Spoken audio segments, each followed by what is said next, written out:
আজকে আপনাদেরকে শোনাবো এক লোমহর্ষক কাহিনীর বর্ণনা। সম্পূর্ণ ভিডিও দেখতে সাথেই থাকুন। গতকাল 15ই আগস্ট প্রায় দুপুর 12টা বাজে মাওনা চৌরাস্তা দোকানে যাওয়ার পথে নাসির ভাইয়ের সঙ্গে ঘটে এমন এক ঘটনা যা শুনলে কারো হৃদয় কেঁপে উঠবে। স্থানীয়দের অভিযোগ অনুযায়ী বৃন্দাবন এলাকার চলন্ত মোটরসাইকেল থেকে নাসির ভাইকে আঘাত করে রাস্তায় ফেলে দেওয়া হয়।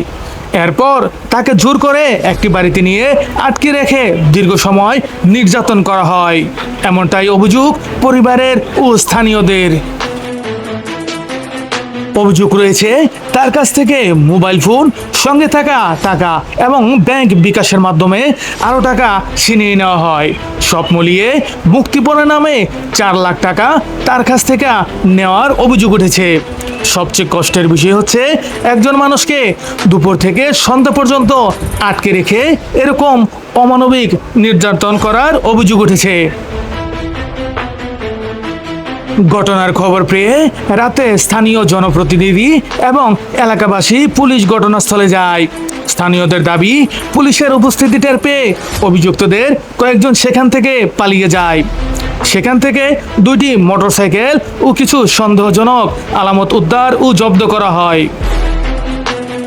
কিন্তু প্রশ্ন হলো, একটি বসতবাড়ির আশেপাশে যদি এমন ঘটনা ঘটে তাহলে সাধারণ মানুষ নিরাপদ থাকবে কোথায়? আজ নাসির ভাইয়ের সাথে যে ঘটনা ঘটলো, কাল হয়তোবা আপনাদের পরিবারের কারো সাথে এই ঘটনা ঘটবে। আমি সংশ্লিষ্ট প্রশাসন ও এমপি মহোদয়ের দৃষ্টি আকর্ষণ করছি।